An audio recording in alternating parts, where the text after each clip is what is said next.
મહત્વના સમાચાર ગુજરાતના બંદરે આવશે એલપીજીનો જથ્થો। શિવાલિક જહાજ મુન્દ્રા બંદરે પહોંચશે। બપોરે 2 વાગે મુન્દ્રા બંદરે પહોંચશે જહાજ। આપને જણાવી દઈએ કે એલપીજી ભરીને આવી રહ્યું છે શિવાલિક જહાજ। સ્ટ્રેટ ઓફ હોર્મુઝ પાર કરી ચૂક્યું છે। શિવાલિક જહાજમાં 54,000 ટન એલપીજીનો જથ્થો છે।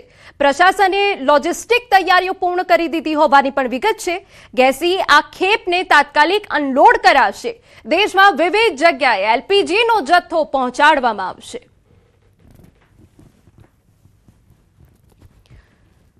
તો બપોરે 2 વાગે મુન્દ્રા બંદરે પહોંચશે જહાજ તેવી વિગતો મળી રહી છે। સૌથી ઐતિહાસિક ક્ષણ એટલે પણ ગણી શકાય કે યુદ્ધ પરિસ્થિતિમાંથી આ જહાજ નૌકાદળની નજર હેઠળ આવી રહ્યું છે।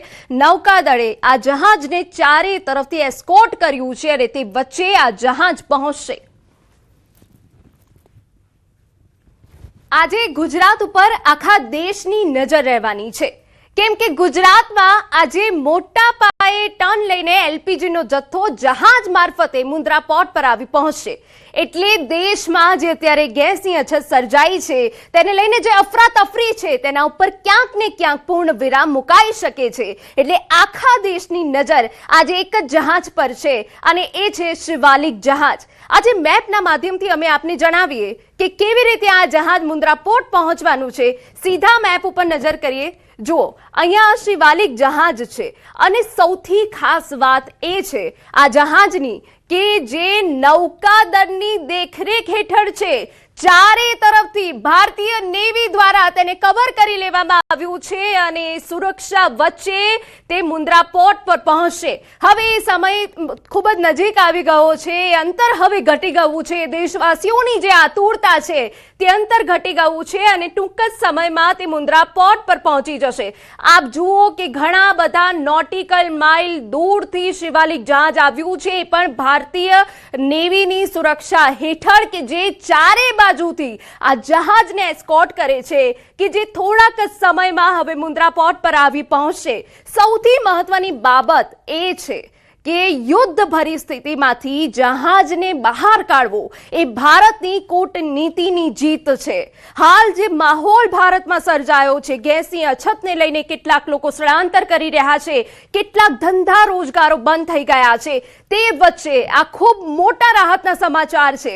શિવાલિક જહાજ જે છે એ 54,000 ટન મેટ્રિક ટન ગેસનો જથ્થો લઈને આવી રહ્યું છે, જે દેશ માટે આંશિક રૂપે રાહતના સમાચાર છે। એટલે કે આખા દેશની આજે જો નજર છે એ શિવાલિક જહાજ ઉપર છે, જે અત્યારે ટાઈમિંગ સામે આવ્યો છે, એક સમય સામે આવ્યો છે। 2 વાગ્યાનો સમય છે કે જહાજ 2 વાગ્યા સુધીમાં મુન્દ્રા પોર્ટ પહોંચી જશે, પરંતુ ભારતીય સુરક્ષાના હેઠળ, નેવીની સુરક્ષાના હેઠળ આખું જહાજ જ્યારે આવતું હોય ત્યારે દેશ માટે ગૌરવની વાત છે। ભારતની કૂટનીતિની આ મોટી જીત છે, કારણ કે મિડલ ઈસ્ટમાં જે પ્રકારે સ્થિતિ હાલ સર્જાઈ છે તે વચ્ચે આ બહુ મોટી જીત છે।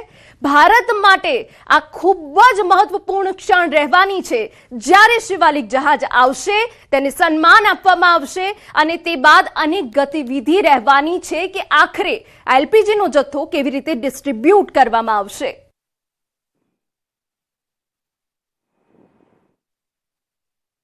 બપોરે 2 વાગ્યાનો સમય છે, જ્યારે જહાજ મુન્દ્રા પોર્ટ પહોંચશે ત્યારે તેને સન્માન આપવામાં આવશે અને એ ગતિવિધિ કેવી સર્જાવાની છે તેની પડપણની અપડેટ અમે આપને આપતા રહીશું। પરંતુ હાલ જે ઐતિહાસિક ક્ષણ બનવા જઈ રહી છે કે જ્યાં નૌકાદળની નજર હેઠળ એક તસવીર અમે આપને બતાવી રહ્યા છે, વિડીયો ખૂબ મહત્વપૂર્ણ છે કે આખરે દેશમાં જે પ્રકારે સ્થિતિ સર્જાય છે તે પ્રકારે કોઈ જહાજ આવતું હોય તો એને કેટલી સુરક્ષા આપવામાં આવે છે એ આ વિડીયોના માધ્યમથી અમે આપને બતાવી રહ્યા છે।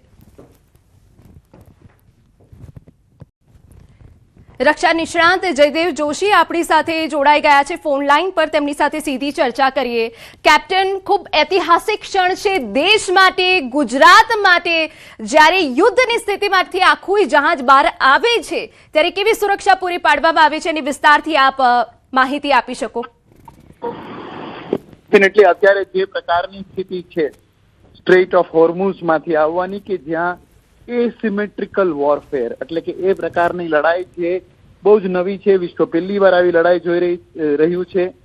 કેટલાય અલગ અલગ રીતે એટેક્સ થઈ રહ્યા છે અને સ્ટ્રેટ ઓફ હોર્મુઝ ઉપર જે એટેક થયા એના કારણે કેટલા નાગરિકોના જીવ પણ ગયા છે, કેટલા નાવિકોના જીવ ગયા છે, અમેરિકી વોરશિપ્સ ઉપર એટેક થયા છે. એવા સમયે આપણે આપણી ડિપ્લોમેટિક અને ડિફેન્સ આ બંનેની કાર્યક્ષમતાથી અને એ અચીવમેન્ટથી આ જહાજને આપણે પાછું લઈને આવી શક્યા અનહર્ટ એન્ડ અનડિસ્ટર્બ, એ બહુ જ મોટી વાત છે અને આ એક ગૌરવની ક્ષણ છે ભારત માટે અને આપણા નેવલ અને merchant navy, Indian navy, coast guard બધા માટે પણ.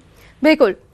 કેપ્ટન, એ જાણવું છે કે જ્યારે યુદ્ધ પરિસ્થિતિ હોય ત્યારે આ પ્રકારે જહાજને ગુજરાત લાવવું કેટલું પડકારજનક હોય છે ભારત માટે? Yes, definitely. કારણ કે બધા જે જહાજો જે દરિયામાં કામ કરતા હોય છે અલગ અલગ રેડિયો ફ્રીક્વન્સી ઉપર કામ કરતા હોય છે, એટલે સંચાર કરવું અઘરું હોય છે. સેકન્ડ, આજકાલના સમયમાં જ્યાં જીપીએસ ટ્રેકિંગ અને સેટેલાઇટ નેવિગેશન પણ છે, જો કોઈ જહાજ ઈચ્છે તો પણ પોતે પોતાની આઈડેન્ટિટી છુપાવી નથી શકતું અને એના કારણે એ ખુલ્લું હોય છે કોઈ પણ દુશ્મનના એટેક સામે. તો એને માટે પણ થોડી સાવચેતી અને થોડું જે ઇન્ટેલિજન્સ અને સાયબર વોરફેરની જરૂર પડે. થર્ડ સ્ટેપ, આ જહાજની આસપાસ પેટ્રોલિંગ માટે એની સાથે ચાલતા નાની બોટ, શક્તિશાળી બોટ જેમાં ફાયર પાવર પણ હોય, એ પ્રકારની ફ્રિગેટ બોટ્સને ચલાવવી પડે ક્યારેક કે જે એને ફાયર પાવર કવર આપે, તો એ પણ હોય છે.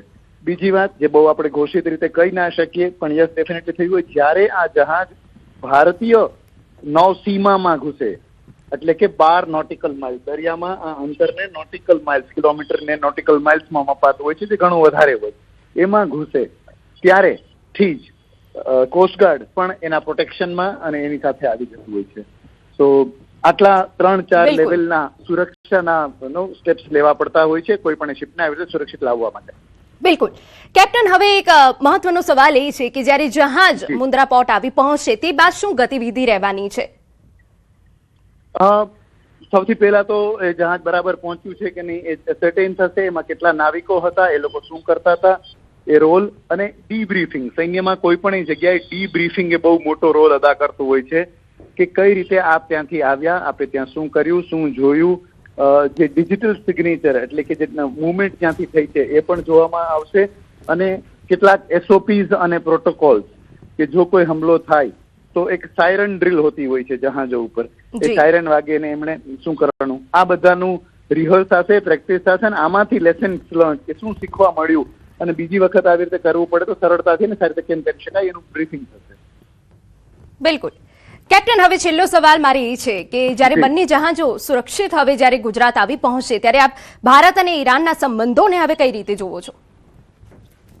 ઈરાન સાથે હંમેશાને માટે સારા સંબંધ જ રહ્યા છે, પણ આ લડાઈના સમયમાં પણ ઈરાન સાથે વાતચીત કરીને વિદેશ મંત્રીના સ્તરની પણ વાતચીત થયા પછી આપણે આવી રીતે જો આ કરી શકતા હોય કામ તો એ વધારે જ ઉત્સાહ અને ભરોસો વધારશે. લડાઈના સમયમાં સૌથી મોટી કેઝ્યુઅલિટી એમ કહેવાય છે, સૌથી મોટું જે હતાહત થતું હોય છે એ ભરોસો અને વિશ્વાસ થતો હોય છે અને કોન્ફિડન્સ બિલ્ડિંગ મેજરની રીતે ભારત અને ઈરાન વચ્ચે આ પ્રકારનો આ સંબંધ, આ સંવાદ એ ઘણો સુધારો કરાવશે. બિલકુલ. આભાર અમારી સાથે જોડાવા બદલ. ધન્યવાદ. તો શિવાલિક જહાજ કે જેમાં 54,000 મેટ્રિક ટન એલપીજીનો જથ્થો છે હવે થોડા સમયમાં, થોડા કલાકોમાં તે આવી પહોંચશે મુન્દ્રા બંદરે.